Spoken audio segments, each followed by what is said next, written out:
Yes, yes, yes. It is the Castworthy podcast, and we are back. 2/3 of the gang right now. Here, ready to roll. I am Big Steve, aka Last of a Dying Breed, on the X Machine, joined by EJ, the sophisticated one, no longer savage, the domesticated one. That's what we'll call him. EJ, the domesticated. And it is Sunday, January 26th. The end of week 1 of what was, and we're here, man. How was Mm-hmm. your week? Did you have a whole week of interesting stuff hitting your timeline, or was it more of just, hey, we knew this was coming? Um, Firstly, I want to say happy birthday to my middle daughter. Turns 14 today, and Damn! Happy birthday, damn, you old, bro. yeah, and they got cheer shit to do today, so On that her sucks. birthday? Yeah, man, these cheer coaches are ruthless, man. You would think they're playing for scholarship money out here. I know some people do get scholarships at for cheer at big universities, but it's rare. But yeah, man, it cheer is life. They really take this thing seriously. I don't know. I don't get it, but okay. Do you they know, all do it, or just the middle one? the middle one and the baby. The oldest started out cheering years ago, but stopped. But she's heavy into dance and stuff. So that's her She's like, thing. I ain't about that life. I ain't gonna stand on the sideline screaming for somebody else to perform. Yeah, I mean they don't even do the football part of cheer anymore. It's just competitions and stuff.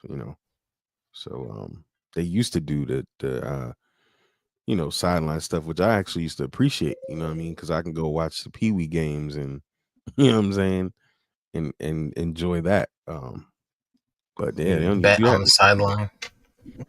Nah, man. But some of these dudes, man, some of these, especially in Baltimore, some of these dudes they never play a down in their life. All they've ever seen was the Ravens play, and they think they know the game. So I don't really bother with some of them, you know what I mean, about that. But it was fun football to watch though, for sure. But yeah. But as far as the week goes, and all the things that Trump did, man. I'm in Happy DC. birthday. Yeah, happy birthday. Um, Go ahead. but yeah, I'm in DC. They had the parade, so it was a couple days. Traffic was messed up this week. I just happened to drive on one of them. Um, but yeah, man, I don't know. It just looking at the stuff that he's done, it just kind of makes me more mad about Joe Biden's run. You know what I mean? Like when this dude, whether you like him or hate him or you voted for him or not, he's standing on business. And, they got the House and the Senate. And I'm not saying he's standing on good business, but he's standing on whatever business he decided he was going to do. And I know they got the House and the Senate. The whole government is afraid of him. And he's just doing whatever he wants, man. And I wish that Democrats played in the mud a little bit, so maybe we could have done the same thing and got some of the things that we know we wanted and we needed um before this even occurred. So it kind of just makes me mad that Joe is such a traditionalist, trying to pull both of the sides of the aisle together and do things harmoniously when we needed we needed a scumbag on the left to do what we needed to do. So that's kind of how I feel about it right now. No, you're right. There was a video. I'm trying to find it real quick. I don't know if you saw it. You probably didn't. I was gonna share it this morning in our chat, but Stephen A. Smith did an interview with Alex Jones, and I know the first thing that comes to mind when you hear that is you're like, "Oh, Alex Jones, fuck out of here." And yeah, I agree. I, But I think I sent it to y'all. oh, The did you? one, Okay. the one he got, the one that people were trying to cancel them for because they didn't really listen to the whole interview? Maybe so. Maybe so. I mean, I think, again, Stephen A, the way he delivered the message, there was two parts to it. There was one part, or maybe there was two interviews. I found it. I'm gonna play it. Give me 2 seconds to find it. And the first part of it, I agree wholeheartedly with. Um, there was another interview that he did though that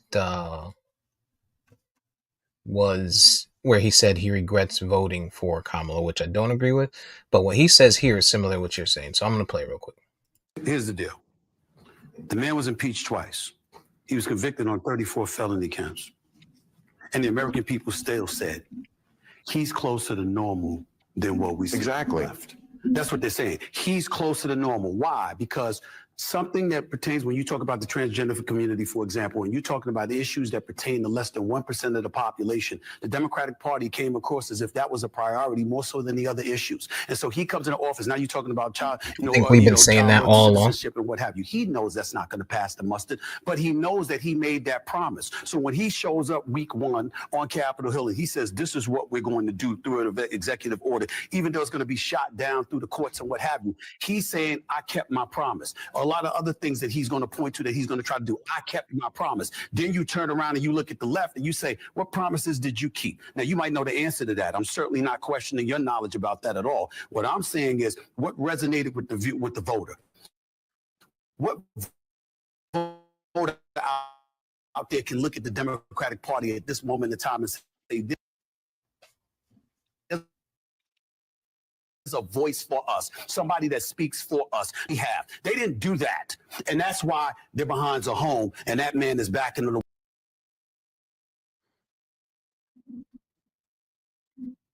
There you go.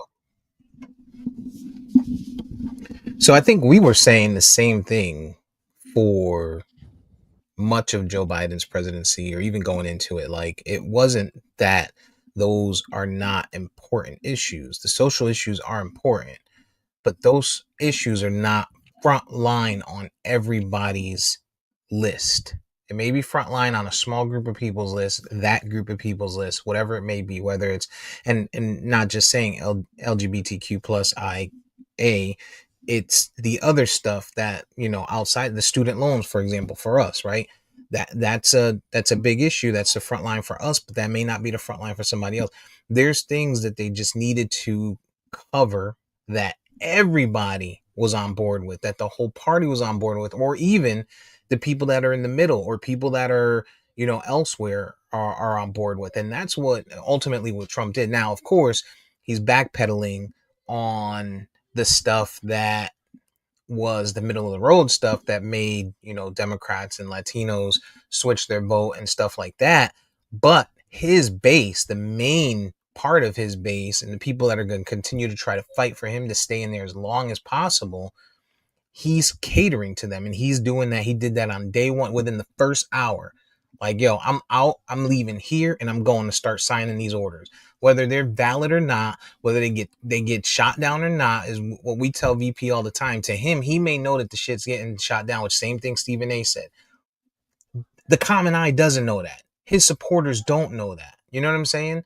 And while VP will say, oh yeah, but Joe did the same thing with student loans. Yeah, but he didn't make a mockery of it. He didn't make a big deal of it. He didn't put it out in front of us saying, yo, look what I'm doing, getting rid of these student loans. You know what I'm saying? Because then everybody gets hyped up. Oh, we about to not have to pay our student loans. Yeah, we got it, right? And then the Republicans shoot it down, and then now you can blame them and say they did it. Instead, you do it on the backside the right way, slow and quietly. Oh, I'm gonna pass this bill for this $10,000, like, and then they shoot it down, and everybody's like, "Yo, Joe didn't hold his side up." And I think Stephen A is right, and that's what we've been saying all along. And it speaks to the field politics, right? That's what we've been saying. It's not about, you shouldn't have to be, and VP always challenges this, that Americans should be more aware of their politics. Absolutely. But Like, and then he also says, and this might be the book of VPisms. You know, you play the game that you're in, not the game that you want. And so you, while you want more Americans to know their politics and know better, that's just not the America we have. And when it comes to voting and people turning out, you gotta go out there and you gotta swing your nuts a little bit. Joe Oh, should have was said, he to always your say? Was point, VP always say? You got to play the game that you're in, not the game you want to be in. He right? always Yeah, say that shit. How come it's and any different with politics? exactly. And Joe should have just went out swinging and said, you know what, I'm gonna eliminate all of it. I don't care that it's gonna get turned down. You know, at least when it gets turned down by the Republicans, y'all can go to your local legislators, get them out of the House, get them out of the Senate. When it's Kamala's turn, this is what happened. I tried to get rid of it all. They didn't want me to do it. Nah, like you said, wanted to play the traditionalist. And I think what Stephen A said when I listened to the full interview about voting for Kamala and the other one, he said he voted for her, but he didn't like how when on the trail Obama was coming out telling black men this and that and this and that. He said he felt like that was the wrong thing to do. You can't vilify people for the way that they want to vote when they feel like they're not getting something. And again, you got to talk about the field politics. I always say this. I'm like, whatever your orientation is, whatever your lifestyle is, whatever that is, that comes secondary to a lot of your human things. If you're black and you're part of that community, 9 times out of 10, nobody's gonna know that you're a part of that community, but they're gonna know that you're black. And there are a lot of black issues that should supersede almost anything we have in life because we can't turn off the fact that we're black. We can't hide that. So when you have the left and you have these issues that affect black people, student loans, 80% of most student loans are held by black people. And these are loans, these are not manageable loans. And we can always say, yeah, they got into it on their own, cool. But you can't help a generation of people that for 500 plus years wasn't allowed educational status, wasn't allowed the advantages that other people had. And so when their first time of getting into this college space is to, I got to get this degree by any means necessary, even if the loans that the government is giving me is going to be way more than what I'm be getting at my job. Think about that. It's criminal almost. They won't give you a loan for a house, but they'll give you a lopsided, I want my money now type of loan just for you to go through school and make nothing that you can to pay that off.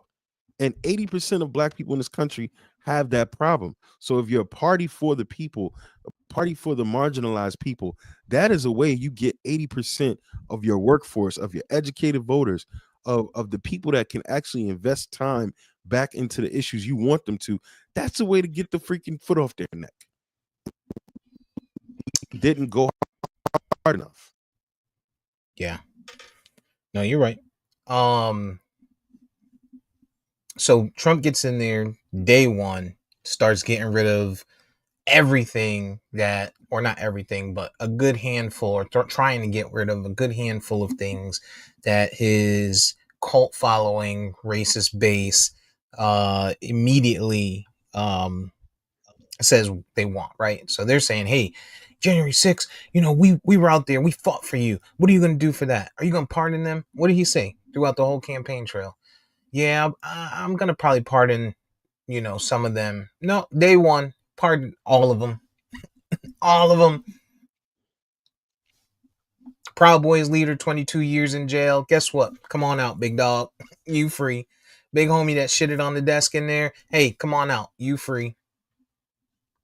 Not like it didn't even happen. And we stand there big mad. We gonna stand on the sideline big mad with a sour face. We did a lot of this to ourselves. And when I say we, I don't mean, you and I, but yeah, I mean, some in parts it is you and I. We voted for Joe Biden. I do feel like he was the only option to beat to beat Trump back then, so we had to. But I mean, I don't know, man. I don't know. I think this goes all the way back to Hillary Clinton. Like, was Hillary Clinton the right one to put out there against him the first time? If someone else goes up there and beats him the first time, you know what I mean, and we don't put Hillary Clinton up there trying to make history, are we in this boat, right? Could we have accounted for it back then? Like, hindsight is 2020, but some of the decisions that were made were just not the best. Pulling Joe out, late and sliding Kamala in. Like, I get what they were hoping for was to get that black vote, which they got some of it. Black women, some black Oh, they got men, but majority of it. They got the majority of it. They They got lost the a lot of. majority of the black vote.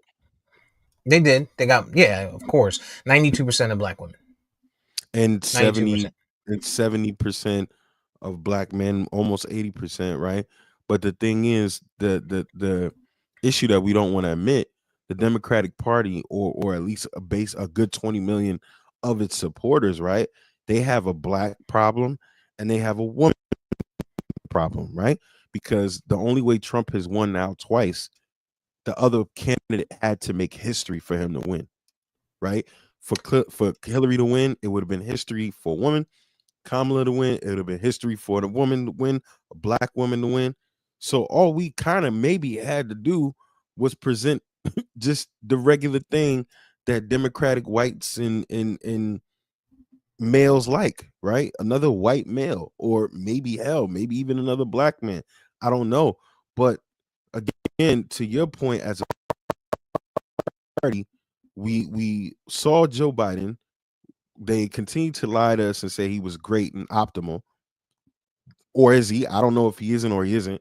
And then we got to that point where he bows out. Kamala doesn't have the best amount of time. Her strategy is, well, let me get the urban vote. Let me do this. Let me do this. Let me push the woman route. And at the end of the day, 20 million people that voted for Joe didn't vote for her. And we saw the numbers. White women didn't support her. They didn't. So, I mean, as a party, and again, now we got these 4 years we know we got to suffer through. Well, who's next? Who's next? It's gotta be Gavin. It's gotta be Gavin Newsom. I mean, Gavin Newsom is positioning himself when Trump landed on the tarmac. Before you could hear anything that was saying, Gavin Newsom held his hand. Trump was trying to pull his hand away. He held it. He showed dominance in that moment. And I think, basically it looked like he's saying, look, whatever your problems are, whatever my problems are, shit's got to be put aside. It's the people that are important. That's what I think might have been said, something along those lines.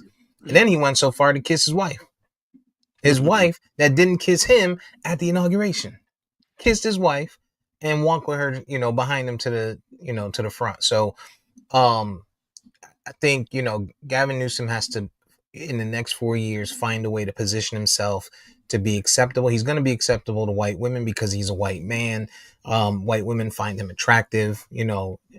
That's going to be a part for them. The thing for me is, I'll go on a ledge and say, we thought Biden would beat Trump because he was associated to Obama, and it worked. We thought Kamala would beat Trump because she was associated to Biden, and it failed. And I think that's a big piece there. After 4 years, at least 2 of the last 4 of people saying Biden's not doing a great job, even though the facts say he did a great job, but what people were feeling and saying should have told us that associating someone that's already with him, or someone that's already associated with him, was not the best decision to make. And unfortunately, the Democratic Party made that mistake. And here we are. We live with it for the next 4 years at minimum. And we'll see what happens after that, because, we say 4 years minimum. Sure, he put that, someone wrote a bill for him to get another term, which won't likely happen, but he doesn't need another term.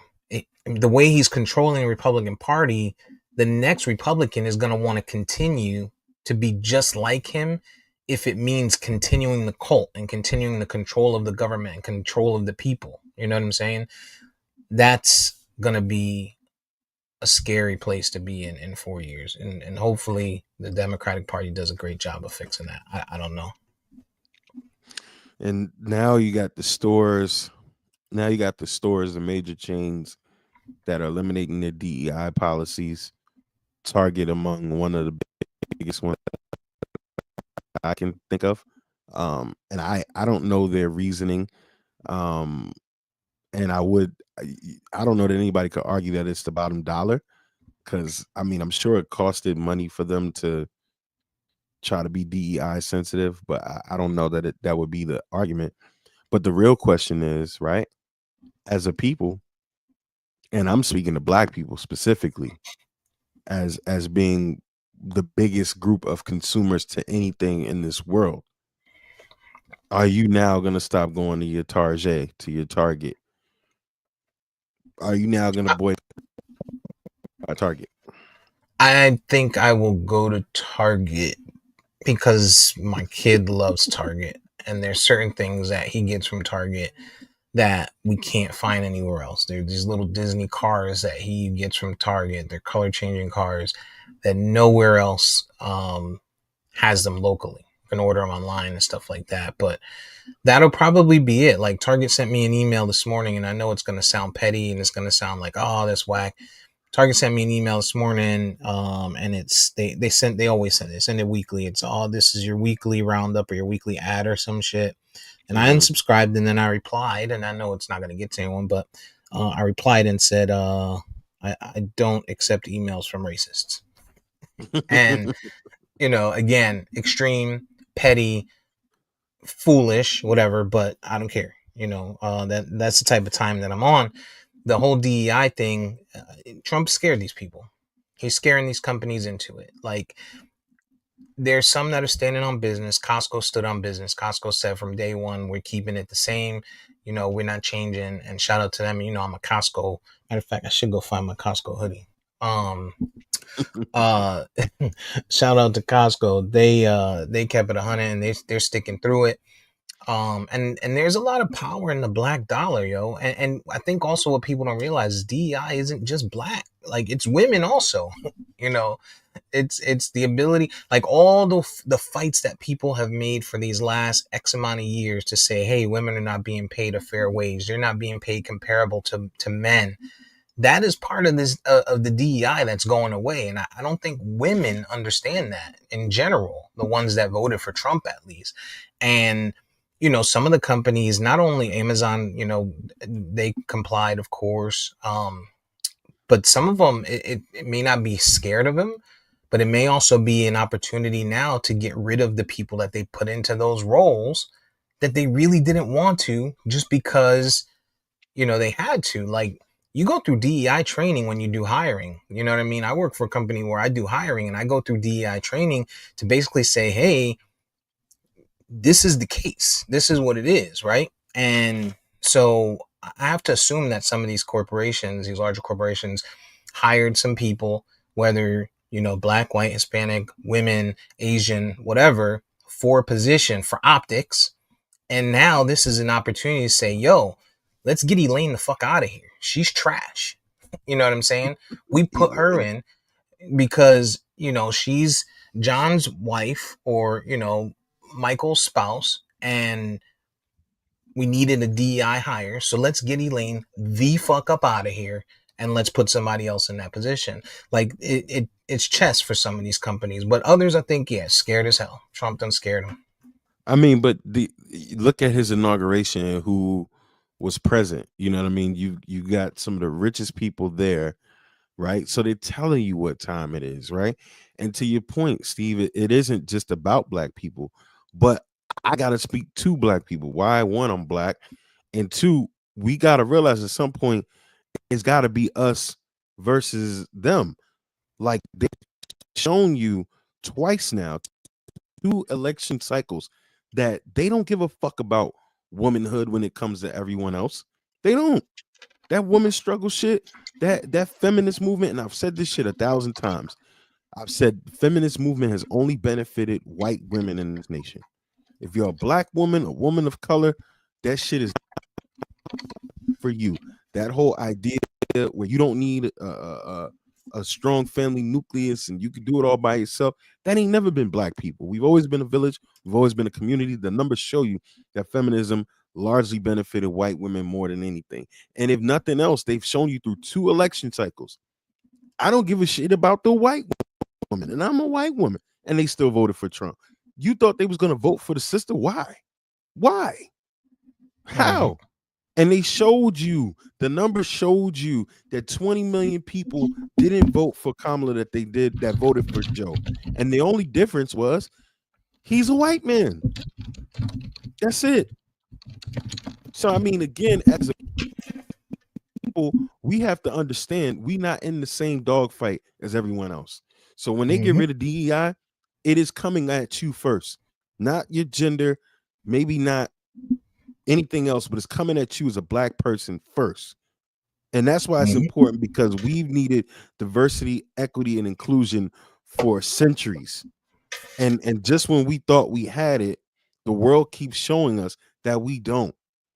So again, if you are black and you want to stand on diversity, equity, and inclusion, you got to stand on some business when it comes to your dollar and where you spend money. You got to, or they're gonna keep doing the same shit. If we knew the power of our dollar and really use that power, oh man, it'd be a whole different space.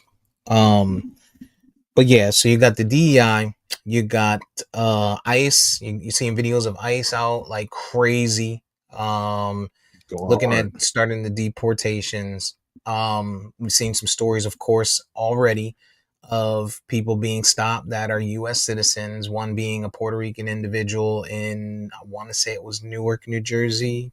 Check that. Could have been Philly. I know it was one of those areas.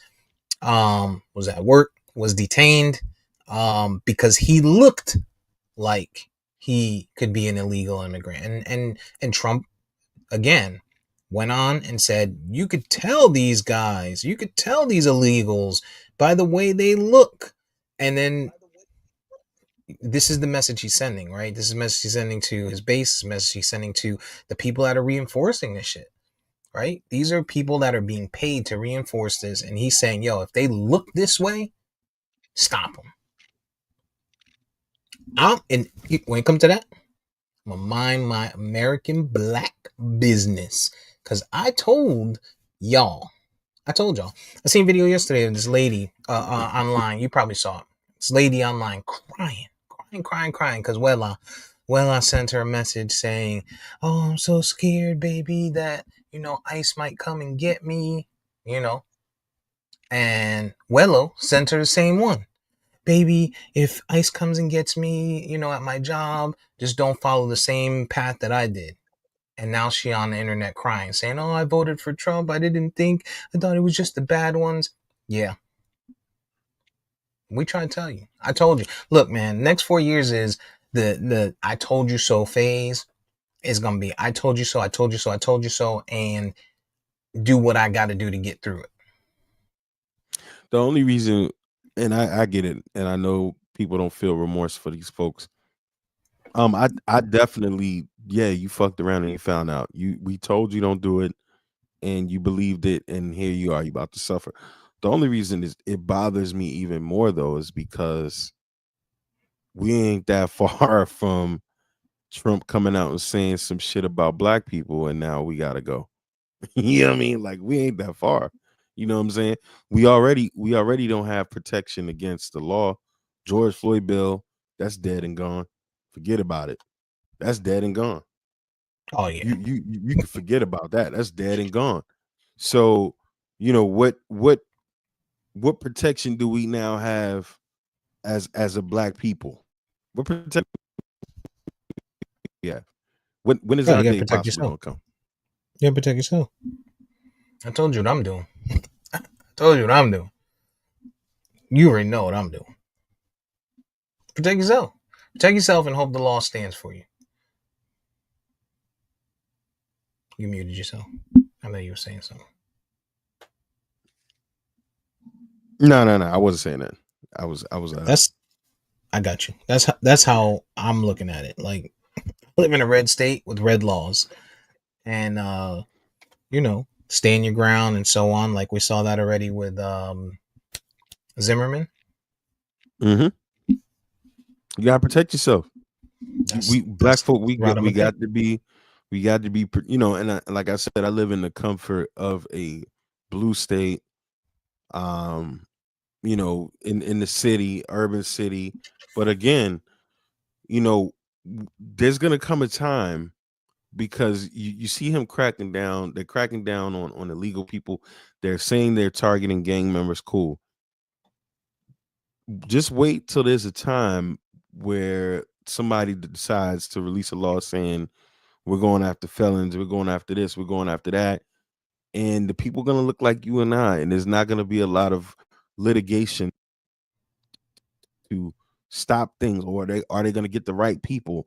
You know, now you locked up for something you didn't do because you looked the part, and you can't appeal your case, and now you're in the system, and now you know we walk in a thin line with this shit, man. And this is also why it was so important for the left to go as hard as it needed to go by any means necessary to fight this fight, man. And like you said, the next 4 years, you pretty much got to pucker up and hold on tight. Like your shit is crazy. I told these bozos. Well, I'm gonna get to that. Um, Now it's an attack on FEMA.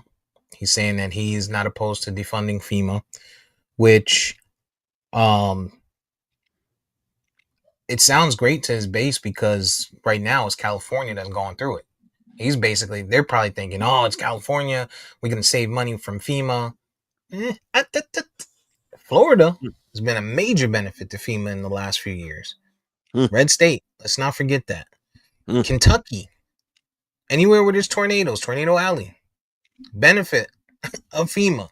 So these poor rednecks think that this guy has their best interests at hand, and he doesn't.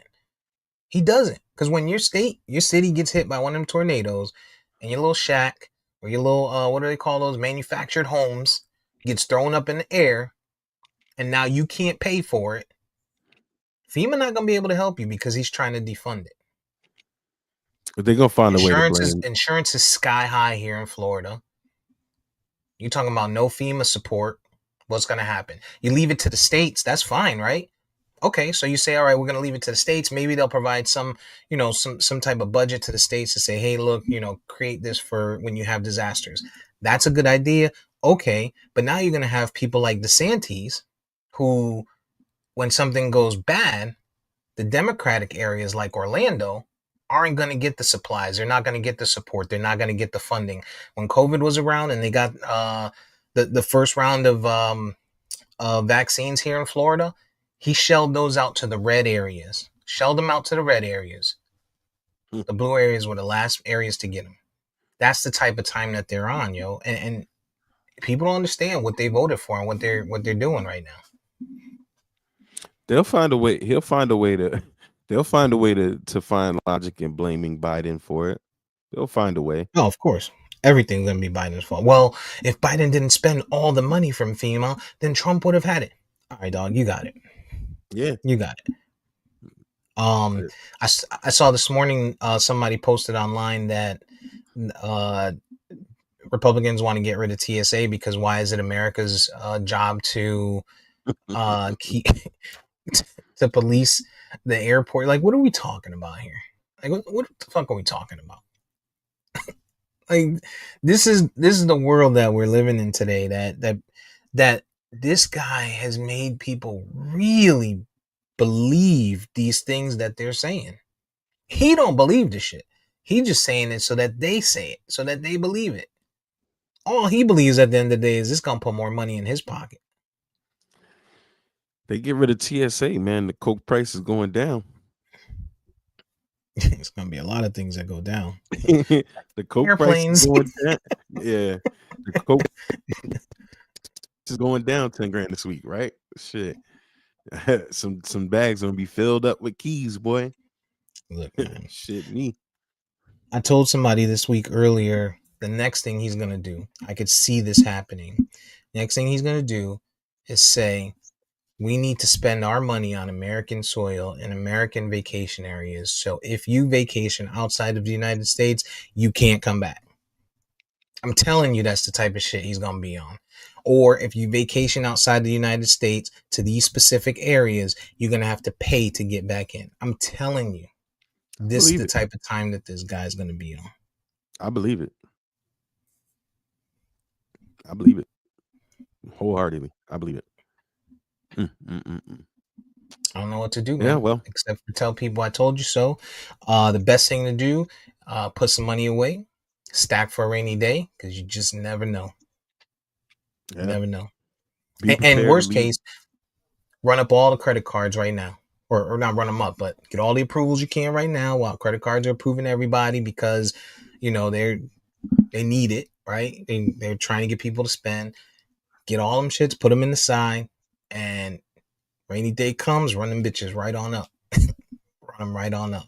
File bankruptcy. It is what it is, yo. Yeah. File bankruptcy. Modern Yeah. day problems call for modern day solutions. Absolutely. Absolutely. 100%. 100%. 100%. I'm telling you. But that's enough of that negativity. 36 minutes of that. Anything else you got to touch on that before we move on? No. What a first week it was, huh? All right. Mm-mm-mm. Looking forward to week 2. It's been, oh man, like season Oh, 2025 the, of America the is a wild the one. federal employees are not happy, my boy. They got to go in 5 days Oh, a they, week. People are losing their shit. It's disgusting. People are they're losing their shit. They don't know what to do. They got to go in 5 days a week. It's crazy, man. It's crazy. the thing about it is, what about the ones like, I know your state, but there were possibly some that had like hybrid that were, one day a Yeah, week and they li- stayed local, they they but they they're their local offices in West Virginia, and they live in Texas, and yeah, they fucked. right, They're fucked. right. They're fucked. Even the people that got new job offers, quit their life and did all of this shit, packed up, was ready to work for the feds, offers rescinded. They're fucked. They're fucked. I saw the post of the one Trump supporter whose wife got a job and they're moving their life and it got rescinded because of the remote shit. And they're fucked now. They're fucked. Guess what? Better put that house up for sale. Better short sale it. Give me a great deal. I'll take it. Sad shit, boss. Sad I shit. mean, I mean, what can you do? How many of them federal employees were a part of that 20 million that voted against Kamala? Exactly. Exactly. Not only that, how many of the birthright citizens voted for him? Mm. Right? How many of the birthright citizens voted for him and their parents or grandparents or great grandparents are not citizens? Right. Now you got to worry about that. What about what's going to happen with the refugees, man? Is he going to ship these people back to Ukraine and back to these Yes. places? Yes. Thursday, they came out and said that he stopped all funding, Shit. specifically to Afghans. But yeah, That, that motherfucker, that motherfucker's he from New York. He reminds you that shit. He's ruthless. he's ruthless, yo. He's ruthless, and he don't care about the consequences, the repercussions. He don't care who's angry. He don't care who won't kiss him when he gets home. He don't care. Like, not a care in the world, yo. Mm, And mm, mm, mm, I told you so, man. I told you so. mm, Um, mm, mm, watch mm. investments gonna be important, right? Uh, everything that he does is based around money, right? So if you got money to invest in the stock market, find something that's gonna, build because of him, and that's what you need to be a part of. As we mentioned, the one and only son of Antoinette, VP, to the show. Late as usual.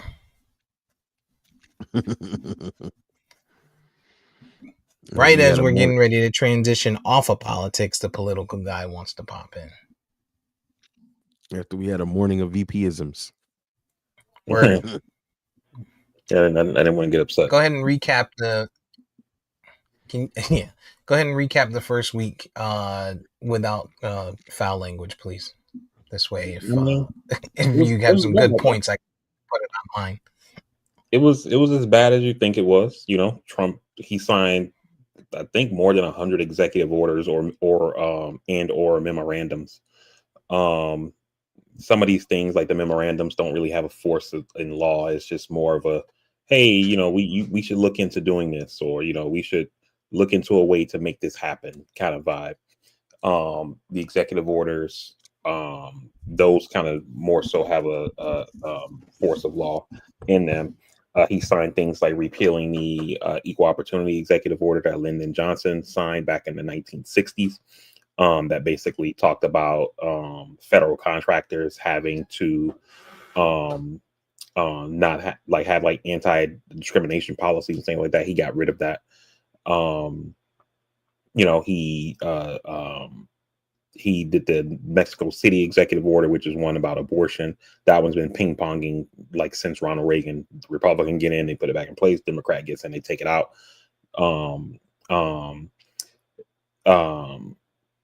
You know, he expanded police powers that's going to give ICE the ability to go to places they couldn't go before. So like before that executive order that he signed, ICE couldn't go to places like churches and you know, hospitals and things like that to try to arrest people, and no more. Now they can go anywhere, you know. So folks who are here illegally can't feel safe anywhere now.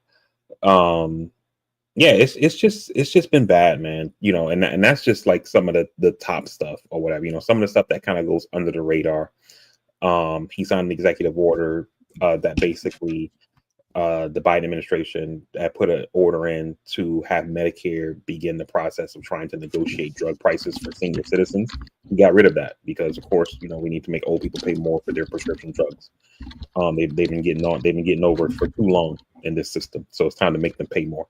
So yeah, it's just been a bad first week. It's been very bad. You know, some of his nominees, all of which are terrible. The only nominee that I think that he put in, I don't like any of his nominees. I think that they're all terrible. But the only one that is somewhat the only two, I guess, that I would say that is somewhat, you know, they're at least qualified for the job that they're going into would be Marco Rubio as Secretary of State and Pam Bondi as Attorney General, both from Florida. Marco Rubio's Florida Senator, Pam Bondi's Florida's current Attorney General.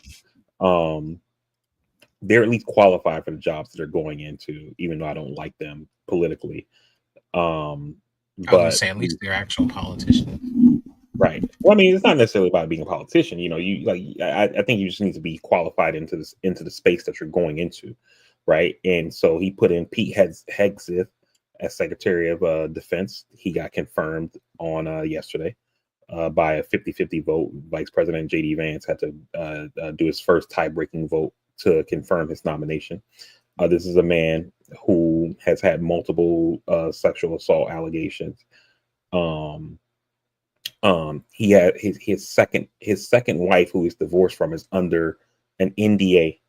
You know, so I mean, that kind of just tells you all you need to know. You divorce your wife and have to make her sign an NDA with a non-disparagement clause against you as part of the divorce proceedings. Just kind of tells you all you need to know about this guy. But multiple sexual assault allegations, multiple allegations of him being a white supremacist, etc. And you know, they confirmed this guy. You know, shout out to the handful of Republicans who voted against him. But, you know, it was only enough to get it to a 50-50 tie to where he still was able to be confirmed. So, you know, it's why I told Steve when, you know, after the election, when he was saying, like, you know, he's holding out some hope that there's some Republicans who, you know, are not with Trump on whatever. And I told him, you know, at the time, you know, there are no moderate Republicans. There's nobody in the Republican Party who's going to stand against him. And even if there are those people who will stand against him, there will never be enough of them to stop what he's trying to do. So we just got to buckle up and prepare ourselves for the next, you know, 3 years, 11 months, and 3 weeks, and maybe Yeah, more, I mean depending on. before you came on, man, I mean, we were just talking, and of course, I voiced my frustrations with the party not getting in the mud and the left not getting in the mud and not swinging their balls on the desk and doing shit, and just the failures that we've had. But not only that, the people that thought voting for this guy is gonna actually help them, you know, the people that want to do away with DEI and all this shit, man. It's bad. It is bad, and you really, I don't know. It's what do you say? You know what I mean? What do you do at this point? Yeah, I mean, it's I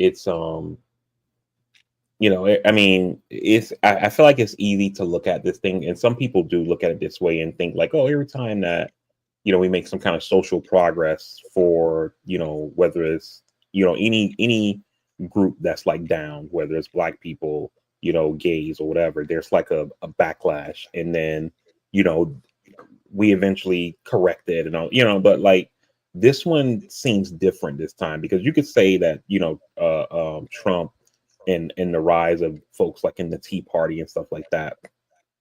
People try to say that that was a result of, not, I don't want to call it a result, but that was because of Obama. You get a black man who gets elected, and then you have like these white supremacists and people who come out the woodworks who can't stand to see that kind of stuff. And so that's where these super right wing Tea Party folks come from. Those folks basically lead the way to Trump, etc. Um, but this time, what was the backlash this time? Because I mean, yeah, you could say Joe Biden had a black vice president, but I mean, she was barely there. Like they essentially put her in the background on purpose so she wouldn't overshadow Biden. And so it's not like people were like, I can't stand seeing this black person at the head of the government, so I got to go back to the racist dude as president, but I think it's just like you always say that's that undercurrent of racism is always here. It's never going away. And those folks wanted their guy back in there because I continue to believe that I get it that people vote for whoever they vote for whatever their reasons are, but it's just inconceivable to me how Democrats won statewide elections for the U.S. Senate in all those swing states except for Pennsylvania that Trump won in, and the one except for North Carolina because there was no Senate seat. But even though the Democrats swept all of the statewide offices, governor, lieutenant governor, school superintendent, attorney general, even the Supreme Court seat, they swept all of them except for the presidential race. So I'm just not seeing how people came out and said we need Democrats in all these offices in these different states, but for president we got to put this guy back in. It just doesn't make sense to me. Well, I mean, we saw it twice. We saw it the first time, and the dude who always rates NFL players' moms. I didn't hear the expansion of what he said, but he said it. Trump had to beat a woman twice Yeah. who was basically going up against history in Hmm. order for them to win. And we saw it the first time when Hillary ran. The women didn't support her, and she's not black, she's white. So okay, Hmm. we don't want a woman running the country. Kamala comes in. What do we think? We thought they were going to pick a woman and a black woman at that. Hmm. No, we saw the results show that women, as downtrodden, as oppressed, as as included they need to be, still they rather take the guy who grabs them by the pussy versus supporting someone like them. Yeah. It's there. It's there. They rather look. They rather say I'm white. I can get by. You know, I'm white. I'm a woman. Yeah, sure, shit's gonna be bad. I might lose. Well, they ain't think they were gonna lose their positions now, but I might lose a lot. But I got a white husband. We're good. I don't Hmm. need it. It's that simple. It reminds us, and like I said, we've taken so many proverbial steps forward, feeling like you said, feeling like we've accomplished so many things. In the blink of an eye, we're really reminded this country really don't give a fuck. They Yeah, really don't. yeah. And I mean, and the thing for me, man, is like, all the bad stuff that's gonna happen is, that's it's terrible, right? But you know, like you have to think about the country on a whole, right? And like, let's say, that we don't become a dictatorship, and everybody, including myself, who thought that we were going to slide into authoritarianism, were wrong, right? Let's just say that that's the case. But like, where does this put us at on the world stage? You know what I'm saying? Like, we're supposed to be like the that country, and we're a joke Mhm. to the world. You know what I mean? And so whereas before we could go, like you said, and kind of swing our dick around and say, hey, this is what needs to happen, and the rest of the world gets in line. you know Post Trump, let's say we get a Democrat in there who is steady, stable, who's actually qualified for the job, or even a Republican who is like an old school Republican, Mitt Romney type, for example.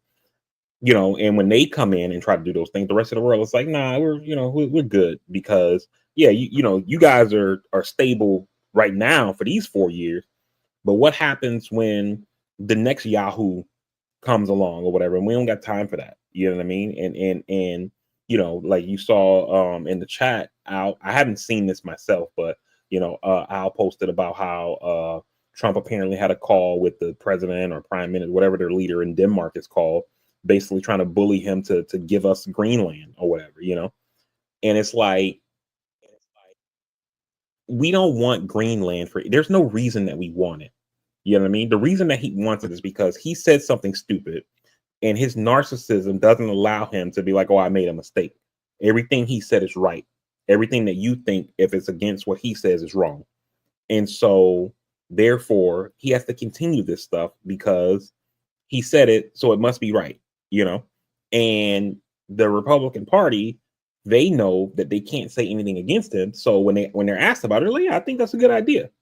You know, now Crazy, I think insane. they hope that he gets off of this shit, but he won't. And then eventually what's gonna And happen is he might start sending troops over there or some kind of shit. Like this shit is dangerous, man. But we and we treat yeah, our politics like a joke. And the last thing I'll say real quick on this, when you talked about the party's failure to get in the mud, etc., I don't even know if it's necessary to get in the mud. I think you need to, some, don't get me wrong. I think you need to a degree. I'm not sure how much, right? But I also think part of the problem with the party is, in this, we keep seeing this same thing happen over and over again. We nominate Joe Biden in 2020. He got the job done, cool. And a lot of us, and when I say a lot of us, I'm talking about me, like people in the party, not necessarily you and Steve, but a lot of us downplayed Biden's deficiencies, and we chalked it up to things like his stutter and stuff like that. And we just shot him bail, shot him bail, shot him bail, myself included, right? And after 2022, we should have demanded that Biden, not run for reelection and let some new blood get in there. If it ended up being Kamala, fine. If it ended up being somebody else, fine as well. But it shouldn't have been Biden, right? And now we've seen that repeated. And the place that I'm talking about is when you look at the Oversight Committee, for example, which is a very powerful committee in the House of Representatives. AOC ran for ranking member. So the ranking member is the top person in the minority party, right? So she ran for ranking member of the Oversight Committee for the Democrats. And this guy named Jerry Connolly ran. Jerry Connolly is a Democratic congressman from Virginia. Jerry Connolly is a guy who's in his 70s who has throat cancer.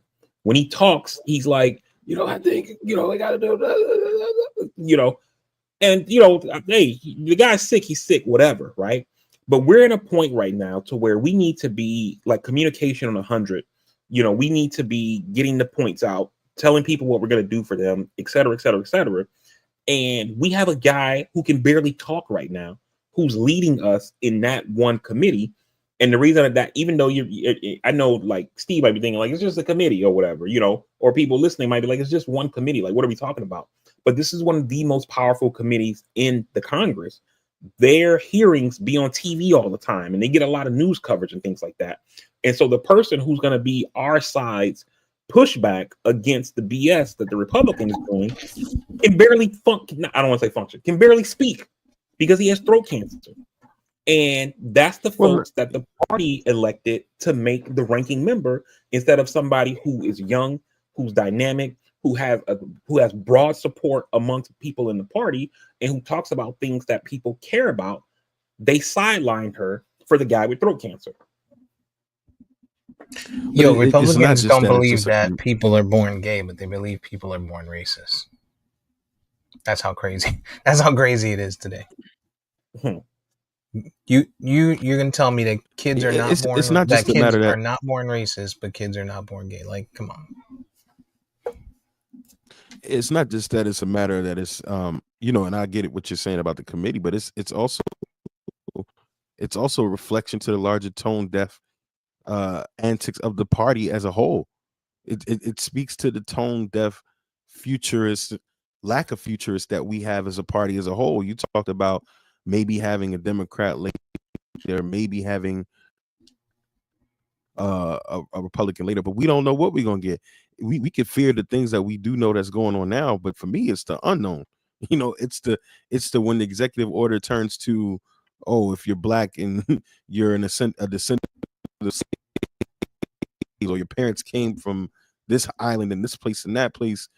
It's the things we don't know about. And as a party, to your point, we can't look to the people of the future and say 2020 whatever, we know that this person's going to be a strong candidate. We don't have it because the party seemingly isn't thinking the way you are to say, look, we need to plan for the future.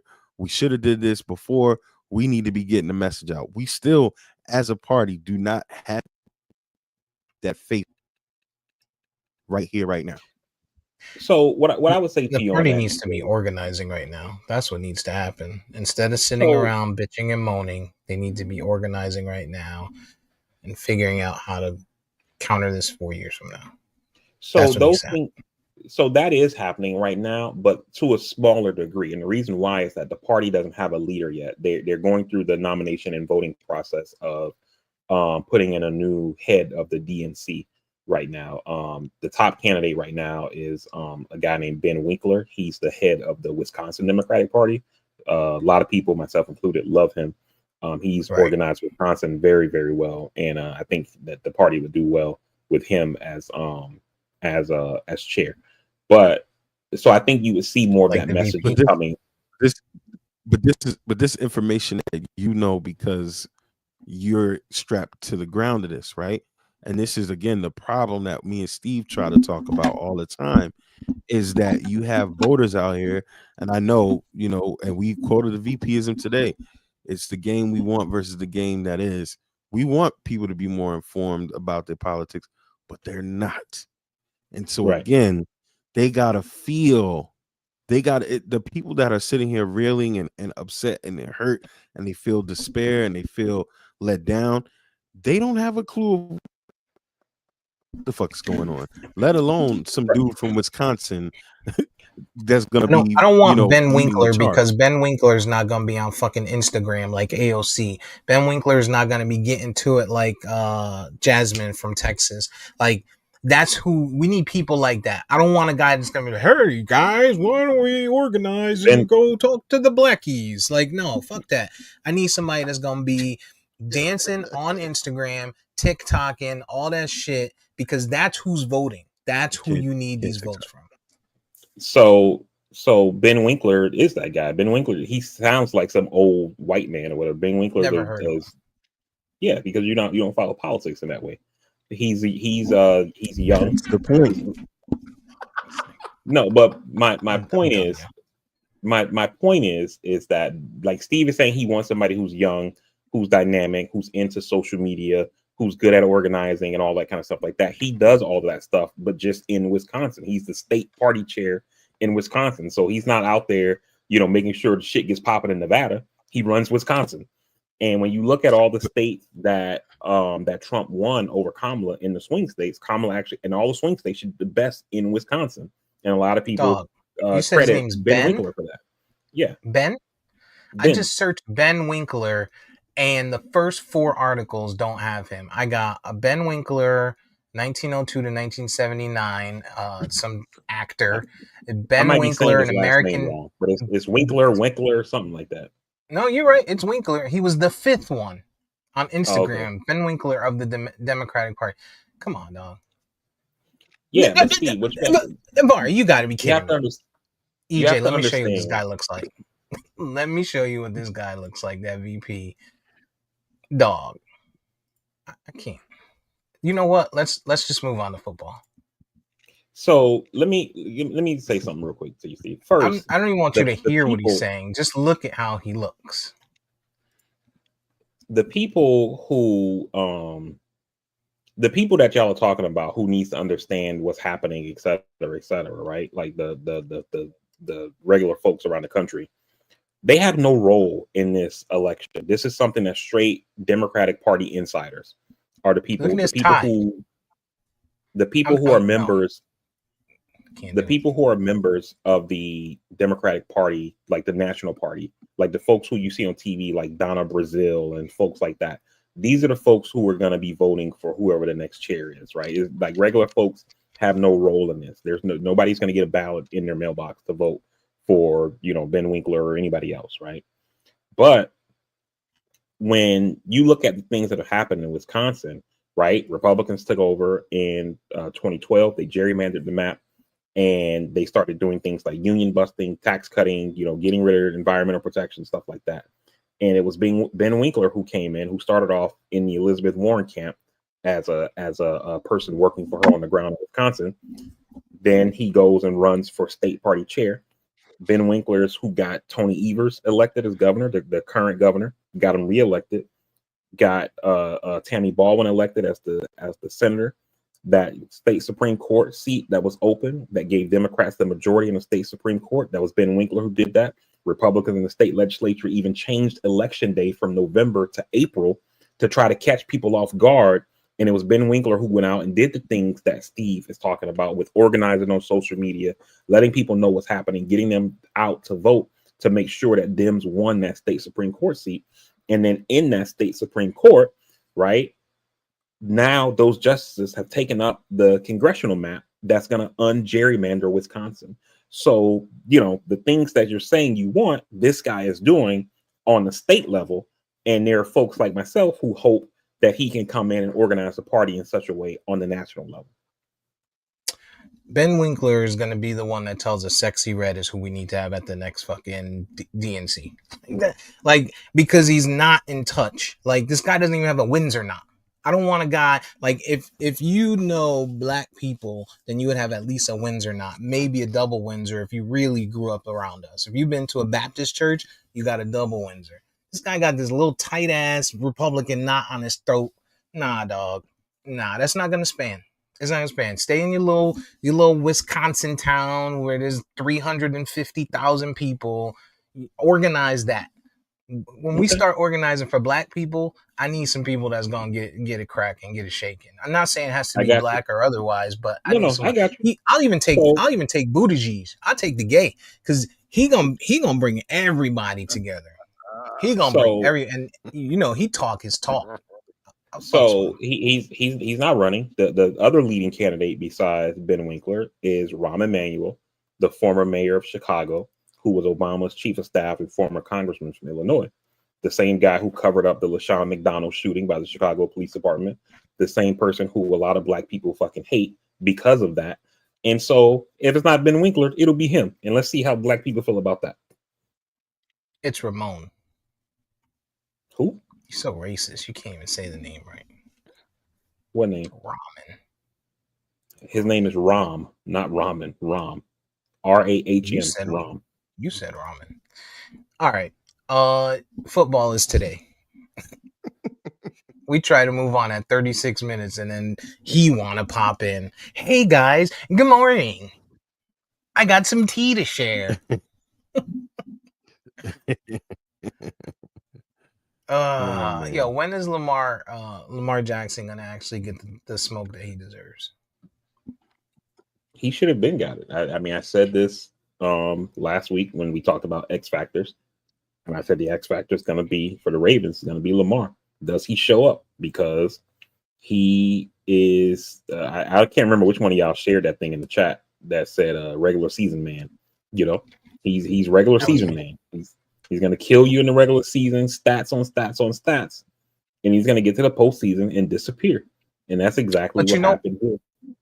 as long as he gets one, even if it's late in his career, I'm okay with it because we dick ride Peyton Manning and he was regular season man too.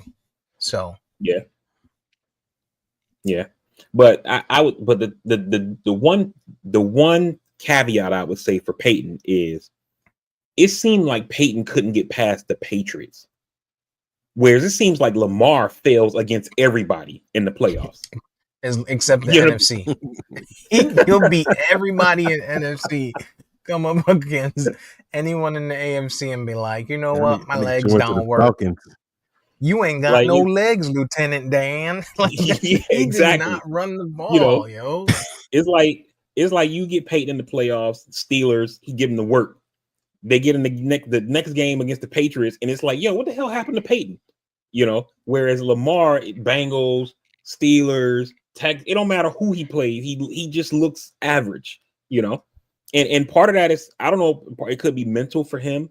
You know, remember back in the day, Steve Young had that thing where he couldn't get past the Cowboys when they finally beat Dallas. He was like, "Can we get this monkey off my back?" Oh, you know, That's and racist. I mean, he said it, you know, but so it could be one of those things where it's like a mental thing for him, but also it could be some coaching as well, because you got Lamar Jackson as your quarterback and you don't call any design runs. Like you've Right. been doing that all season. All, you know what I mean? Like, you know what we're gonna do? Lamar had six carries last week. Not only that, Yeah, when you but they talk weren't about designed coaching, runs. These were him just escaping. You know what I'm yeah, saying? that's what I'm In saying. He had six, which is not a that's lot, is what I'm getting at. oh, okay. Yeah, that's crazy. It's like Harbaugh. So you know how we're gonna beat them? Let's do the thing that's not the thing that we've been doing all season. Josh Allen had 10. You know what though? You know what though? I mean, because I've heard it all for Lamar. You know, fire Roman, fire this coordinator, fire that person. And you guys are right. I mean, they definitely didn't seemingly play their style of football. But what happened was when Derrick Henry couldn't get going, and Buffalo decided our motherfuckers is not gonna run with Derrick Henry. They lost their shit. And I mean, Lamar, there was just two instances where he completely fucked up. When he ran the ball and you hold it like a loaf of bread, he coughed it up. Then the next one, or before that, you throw the errant interception. Like, what the fuck were you looking at? What were you doing? He Mm-hmm. threw that interception. It was just completely uncalled for. And then to VP's point, y'all rely on Isaiah Likely all year. Mark Andrews, I mean, he gets busy. I mean, he coughs it up, he fumbles, you know. These were instances of just, I don't know, Lamar, it's gotta be all on Lamar. It's gotta be. You gotta make better decisions, man.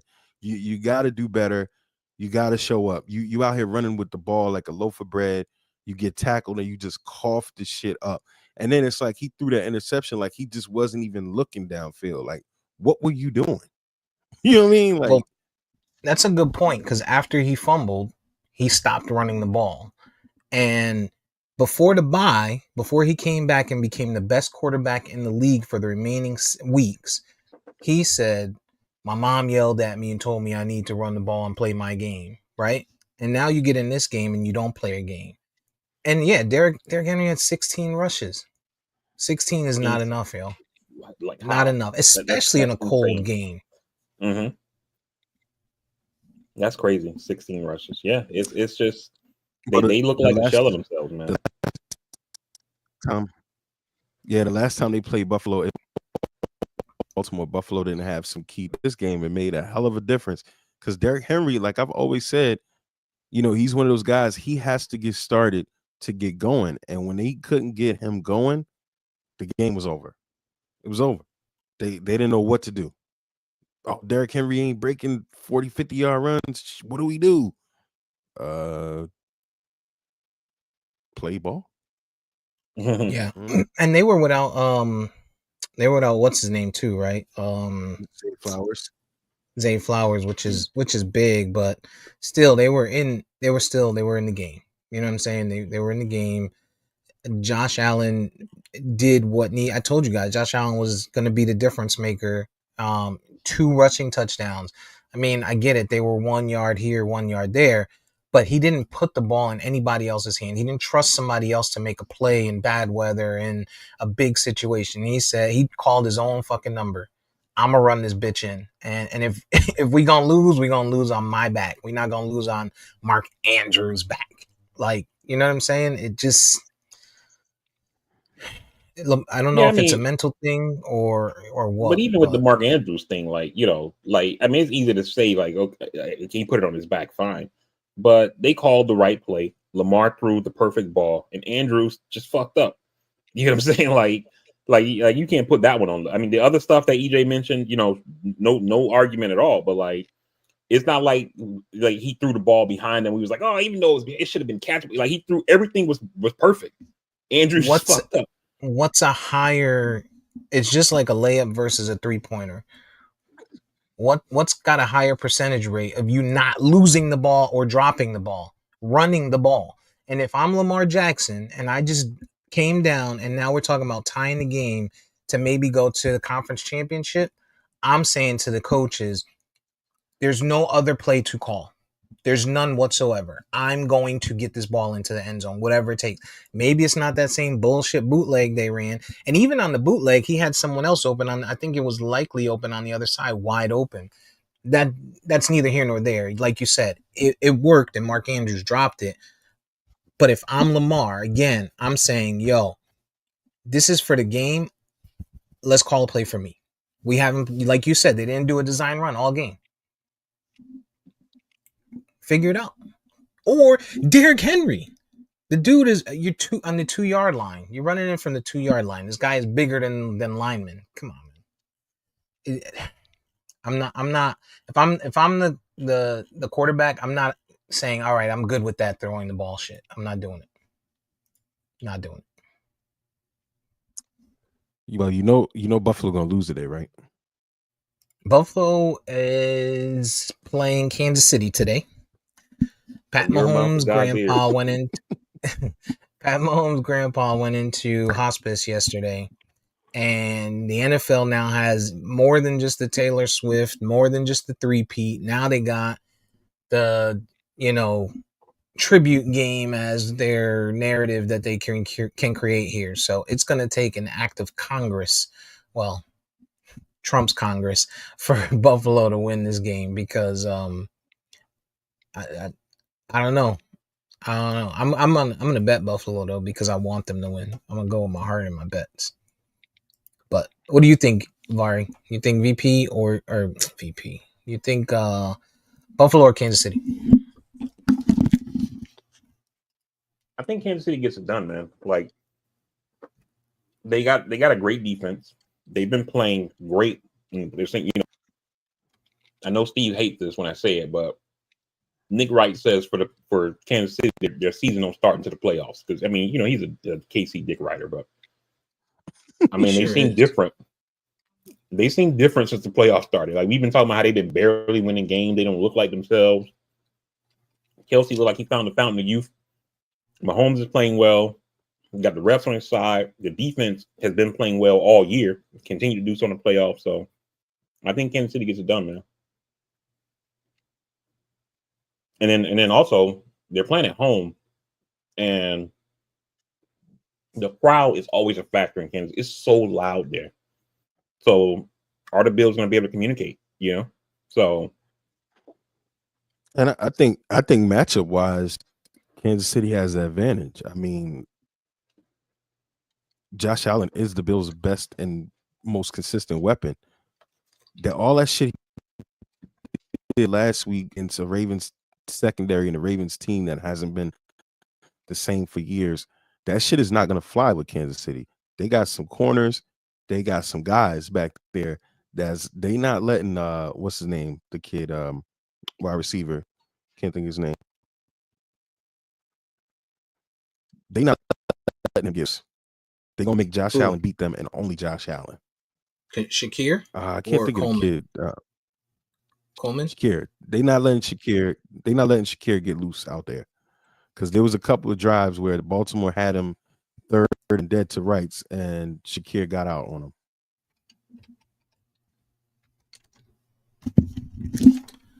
So I agree with you. Kansas City's defense is good. And it's in Kansas City, which is obviously is a big thing. I think Buffalo finds a way to get it done today. I think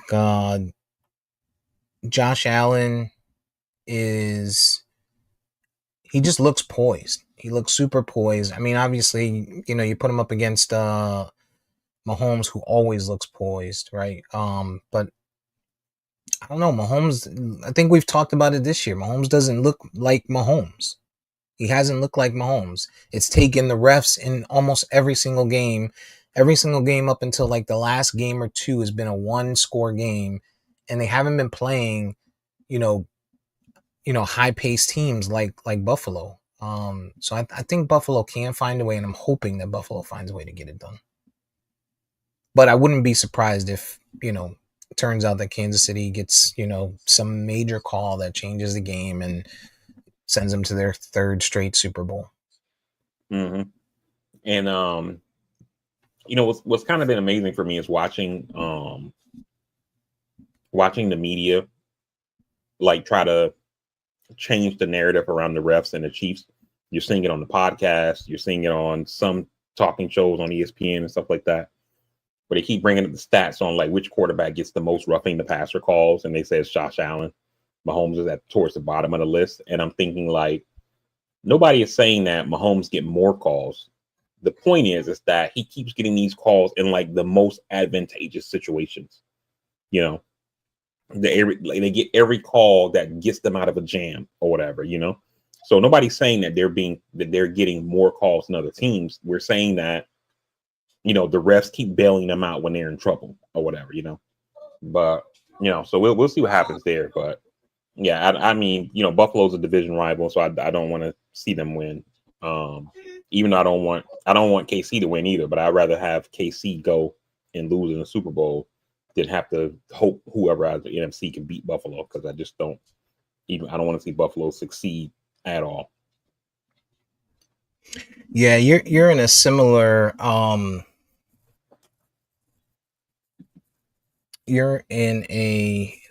situation that I'm in, where in the NFC, which is the second game that we'll cover now, Eagles versus Washington, it's a lose-lose for me. NFC is going to make the Super Bowl. NFC East, rather, is going to make the Super Bowl. Someone from the NFC East is going to be, NFC champion this year.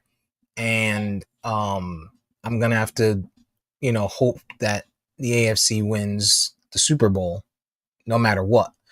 Unless it's Kansas City, yo. So here's my predicament. Washington, Philly. I hate Washington less, so Washington is who I want to win today. Washington, Buffalo. I would want Buffalo to win if that's the Super Bowl. Washington, Kansas City. I would want Washington to win.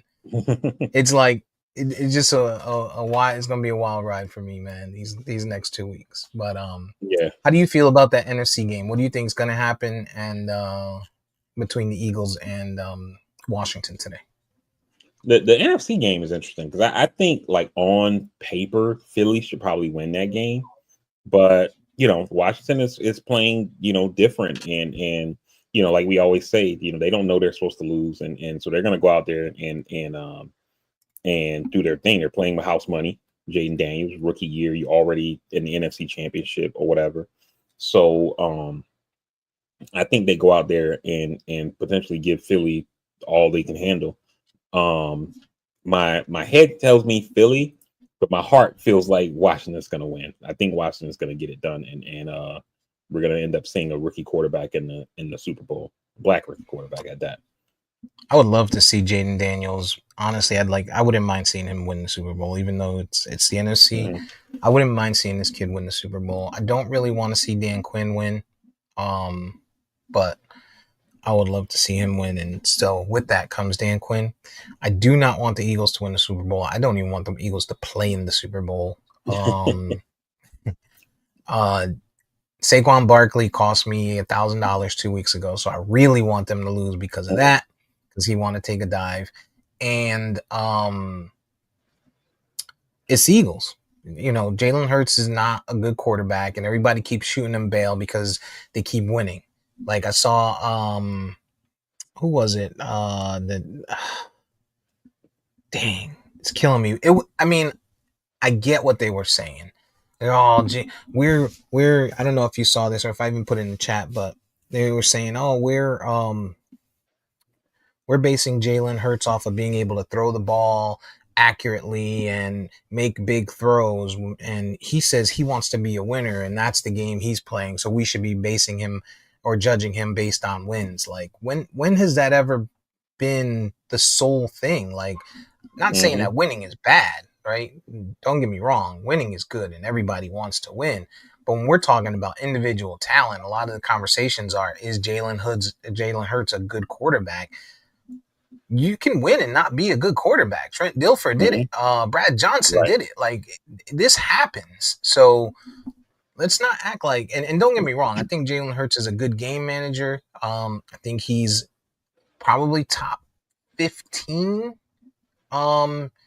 in the league this year. Historically, probably better, but this year we're talking about 117 yards here and there, 120 yards here and there. You know, take away push touchdowns, and he's, you know, who do we compare him to? Daniel Jones, maybe? Yeah, I mean, Jalen Hurts is just okay to me. Yeah, he's average. I would say, based off the league, he's probably top 15. I would agree with you there.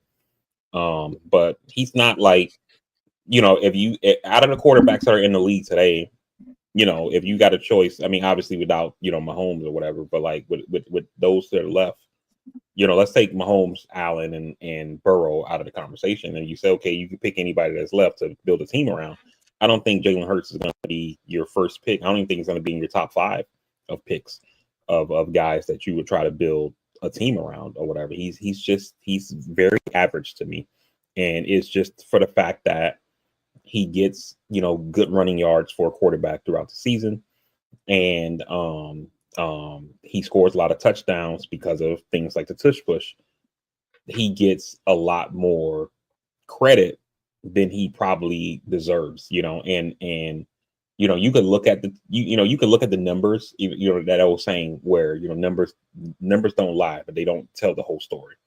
Because you could look at him as a QB and say, man, this dude threw for 3,800 yards, he had 600 rushing yards, and look, he had 28 passing touchdowns and another 12 rushing touchdowns.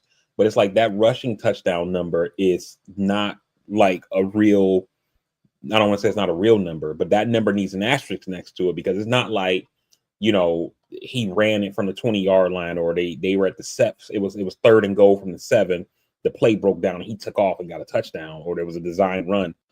They're doing this tush push BS, and of those 12 rushing touchdowns, is likely that 10 of them are tush pushes, and so that number is not like a stat that stands out for me to be like, yo, this dude got, like, Lamar's 12 touchdowns versus Jalen Hurts' 12 touchdowns aren't equal when you talk about rushing touchdowns, And so yeah, I think he gets a lot more hype than he probably deserves.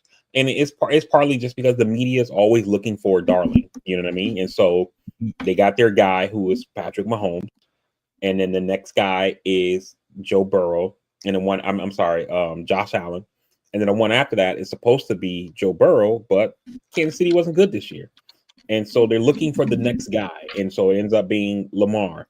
and then the next guy after that, maybe it ends up being Hurts. So they're always looking for a top 5 or whatever, because we've made our league in a way to where the MVP race is only quarterbacks. And so it's always this musical chairs of who's the top 5, because these are going to be our MVP candidates.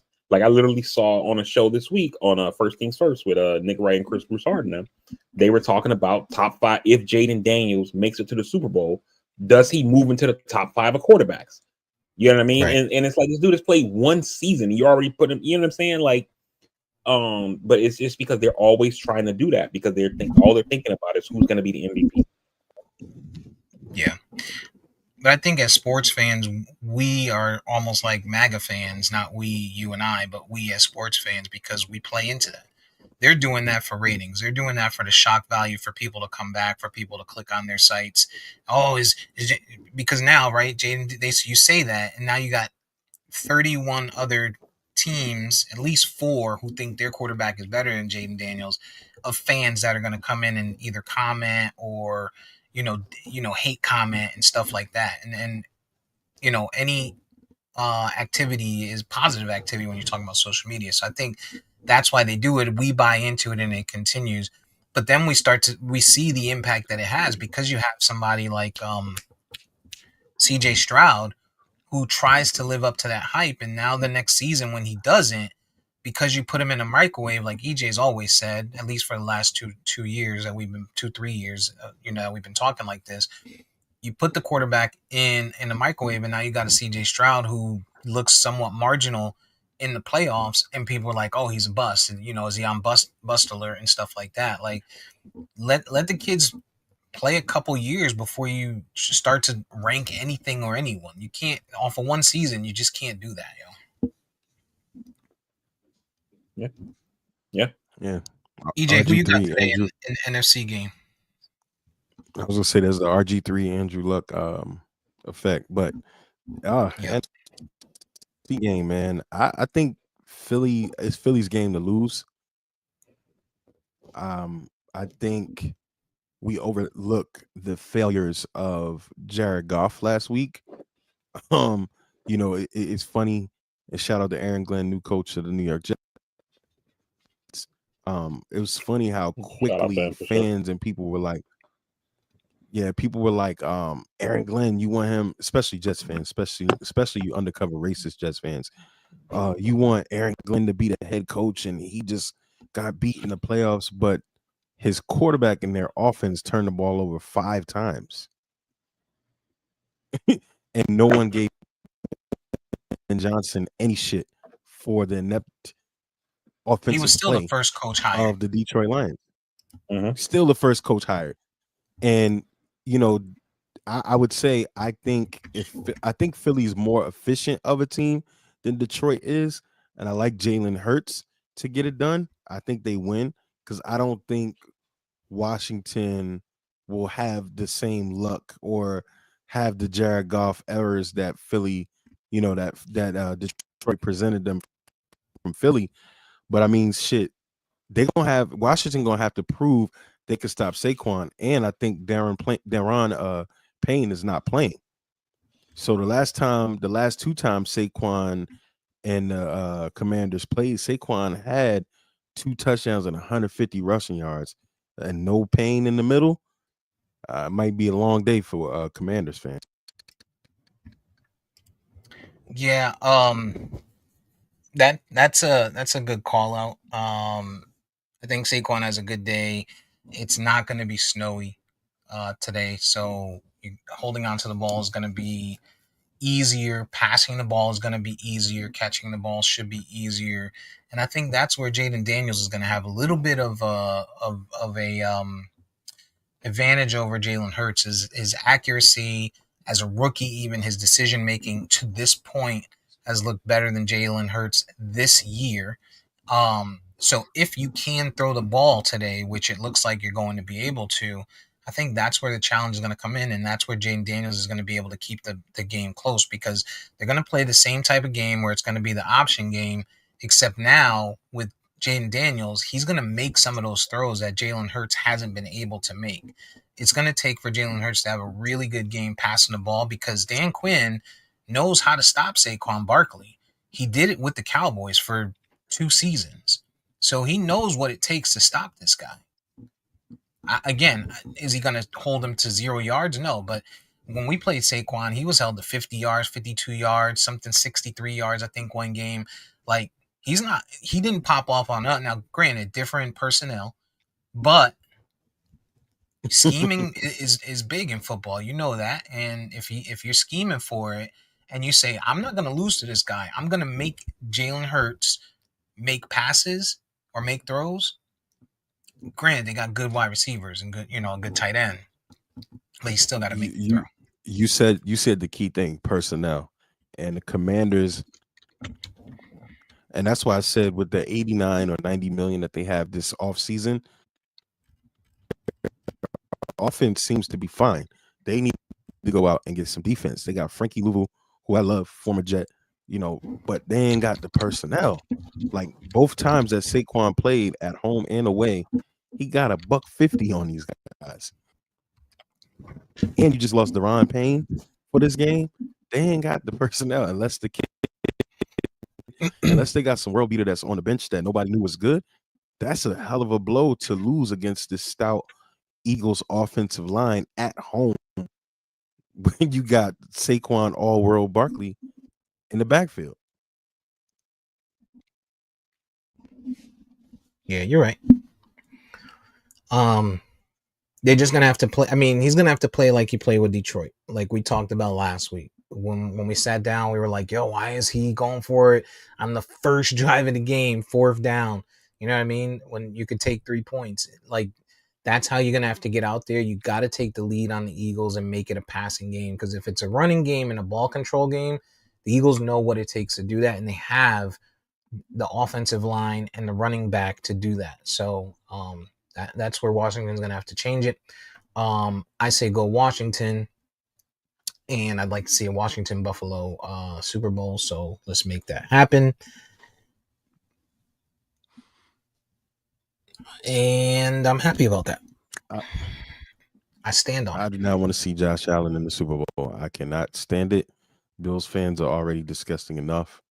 Only other thing I will say is you don't have to deal with the Commanders fans.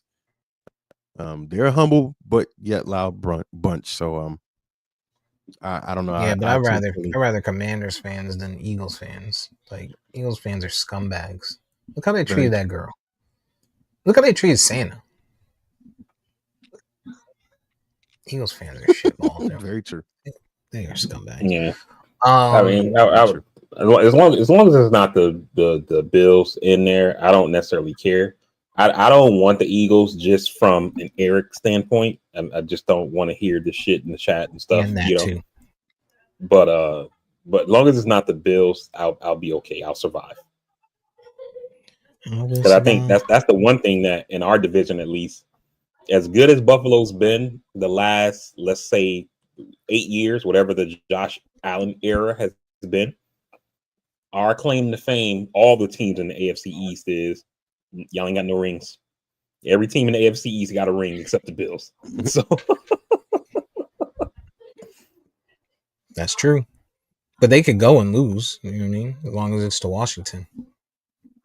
Yeah, but then if they go, they got a chance to win. I don't even want them to have the opportunity. But if Kansas City goes, Kansas City's gonna win. They're not gonna give calls to anybody like they give calls to Patrick Mahomes. Especially not a rookie. Yeah. No question. And I think Travis Kelce's retiring after this year. If they win, I think he's gone. If they win, he's gone.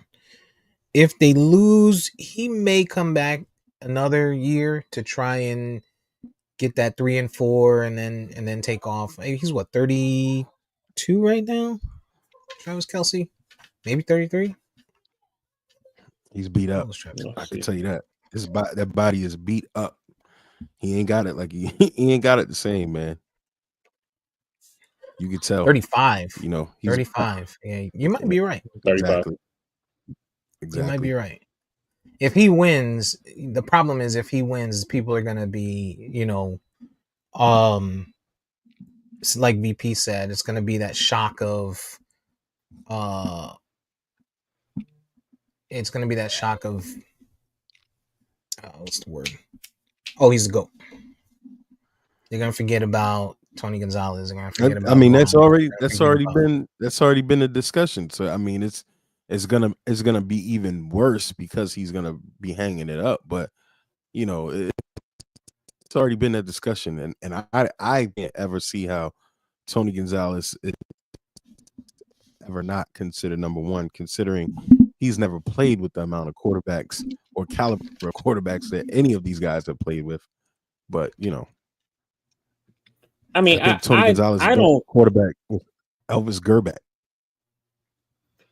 Yeah, but I don't know if it's fair to a guy to say like, oh, he played with a better quarterback, and so we have to therefore, you know, kind of step on his stats a little bit or whatever. You can't help where you draft who they put around you and stuff like that. I mean, when you look at Tony Gonzalez versus a Travis Kelce, right? Tony Gonzalez has 15,000 receiving yards for his career. Kelce has 12,000, but Kelce's also played 95 less games than Gonzalez, and he's still only 3,000 yards behind. You know what I'm saying? Touchdowns, Tony Gonzalez got him. Yeah, I mean that's the big thing, touchdowns there. So yeah. So 111 to 77. So, but it damn sure helps though when you play with C-level quarterback or dog shit, and it damn sure helps when you got Patrick Mahomes and Tom Brady throwing the ball to you. Damn sure helps. yeah. I mean, I think having a good quarterback definitely is a thing, but but I mean, when you just look at the numbers, I think Tony Gonzalez got him in the numbers. The issue for Tony Gonzalez is he has no championships, and Kelce has 3, potentially working on number 4. Yeah, for sure. And it's not even that Kelce doesn't have 3 rings, and he's like Robert Horry. You know what I'm saying? Kelce is like the guy.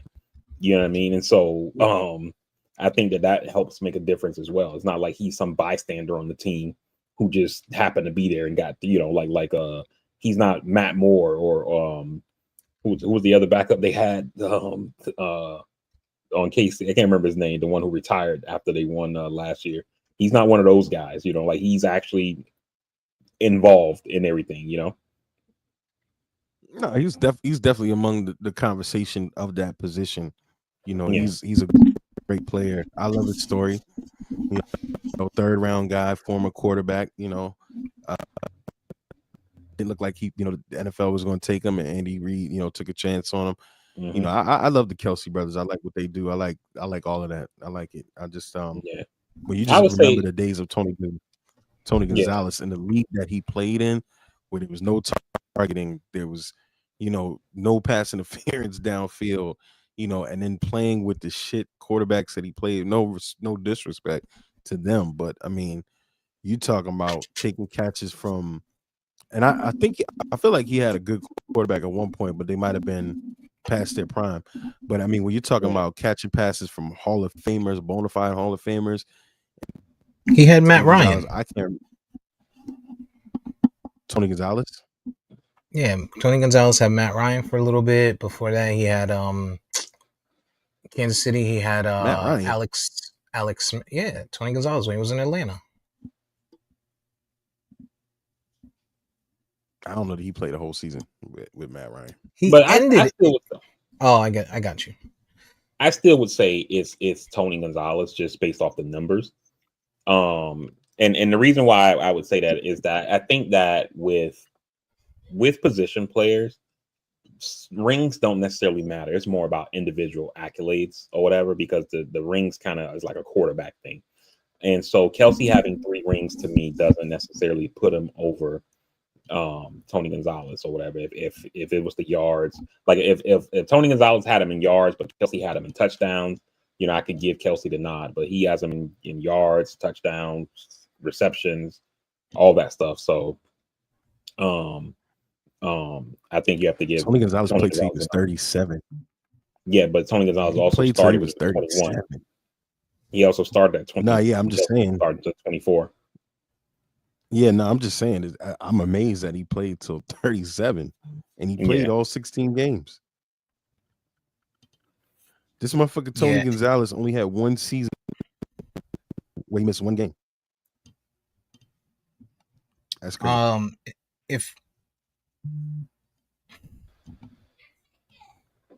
If we take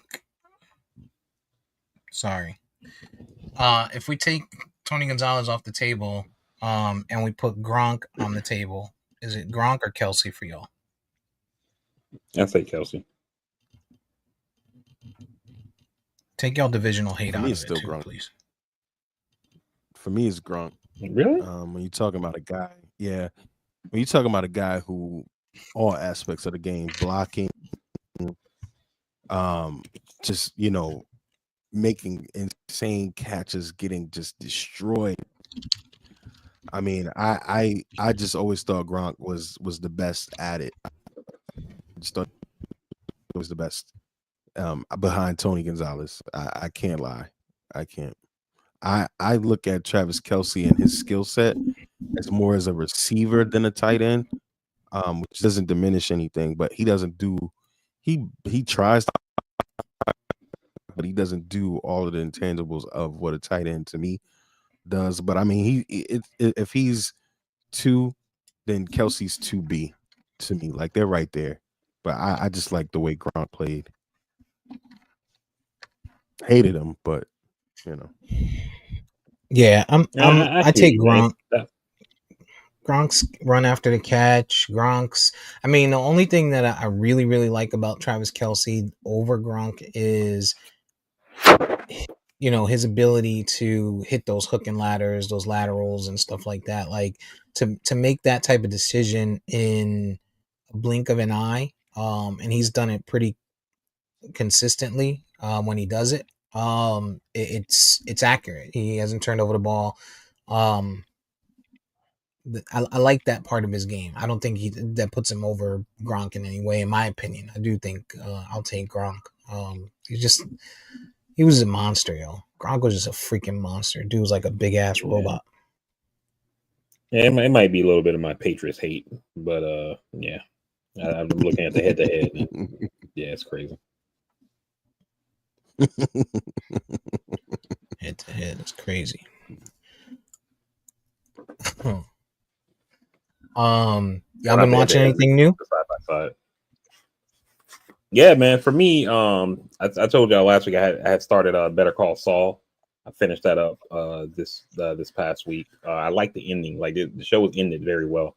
The only thing I would say for the universe overall, not necessarily this show, Better Call Saul, but for Better Call Saul and Breaking Bad, is that for all of our folks who are like the bad guys in the show, I'm assuming y'all aren't going to watch the show, so I'm going to just kind of say what happens at the end.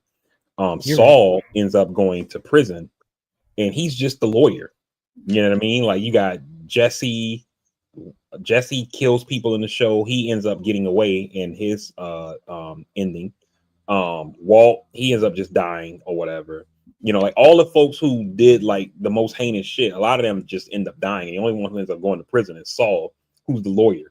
You know what I'm saying? He didn't kill anybody. He didn't make any drugs. He didn't sell any drugs or whatever. All he did is like make phone calls and introduce people to people or whatever. He's the one who ends up going to prison at the end of the day when it's all said and done or whatever. But the show was well done. I liked it a lot. The only thing I didn't like is because they end up because it's a prequel series, so they bring back a lot of the people from Breaking Bad. But these folks are like 8-10 years older, and you can see the age on them. Some of them have gained weight or whatever, so that part of it I didn't necessarily like, that they're supposed to be younger in what I'm seeing, and they clearly look older, But other than that, like I thought it was well done. The other show I've been watching is this show called Man on the Inside. It's a Netflix joint with Ted Danson from Cheers. I think I saw the trailer for that. Yeah, it's done by the same folks who made The Good Place, and Ted Danson is in The Good Place as well. Mhm. And they got some other actors from The Good Place who play in it as well, like very small roles. But basically what that show is about is he's like a retired college professor, but his wife died like a year ago, and he's just sitting at home lonely, and his daughter's telling him like, you need to do something or whatever. And so he answers an ad that's looking for like somebody in their 70s, because this woman who's a private investigator, one of her clients come to her and you're trying to find out who stole his mom's necklace from this retirement home she lives in. And so she gets him to go move into the retirement home to infiltrate it to get evidence for her against the people or whatever. So it's a comedy. I liked it a lot. And it just got renewed for season 2, so it'll be back. But yeah, I thought it was well done. Because the people who made The Good Place did it, I was waiting for some kind of twist, because there's a big twist in The Good Place at the end of season 1, and so I was like, I wonder if it's gonna be this or it's gonna be that or whatever, And I was like half right on the twist. I was just wrong on the person who the twist involved.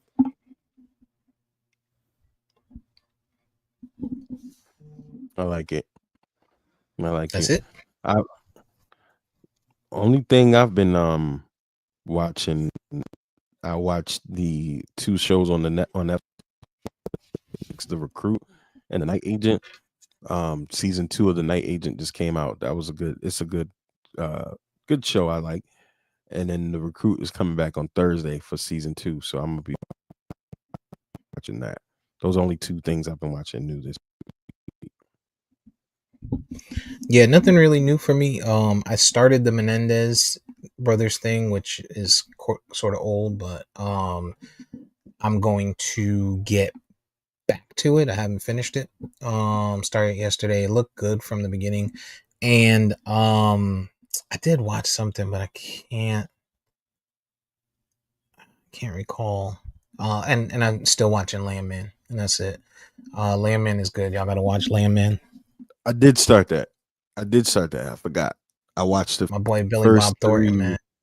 Yeah, I watched the first 3 episodes and then I tailed off. But that shit is good. Paramount does good with those kind of series. I like it. Yeah, I like it. Billy Bob Thornton is one of the great whites. Mm-hmm. We gotta say it. All right. Well, I don't think we need to drag this thing along any further. Anything else pressing on your mind that we need to talk about, VP, before we check out? No, I think we're okay. You make any good options calls this week before we get out of here? Yeah, man.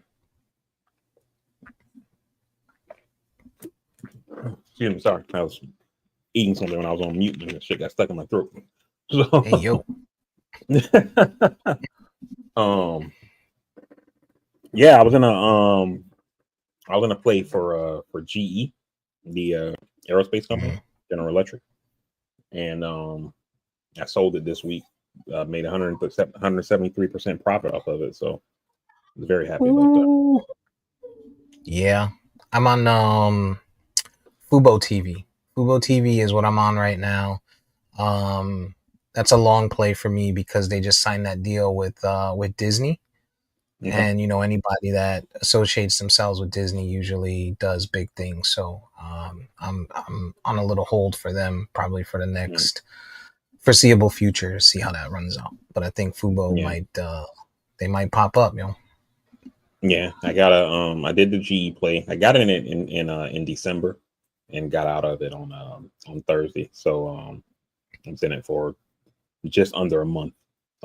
Made 173% off of it, and then I'm in another play in Palantir, but that one I'm planning on longer term. Yeah, I'm so mad that I got rid of Palantir. I had gotten Palantir during the pandemic, back when I also got Nvidia, and that's when they had the electric big trucks. They had came out with the electric 18-wheeler or whatever semi truck, and it failed miserably, and they fucking tanked badly. So I sold.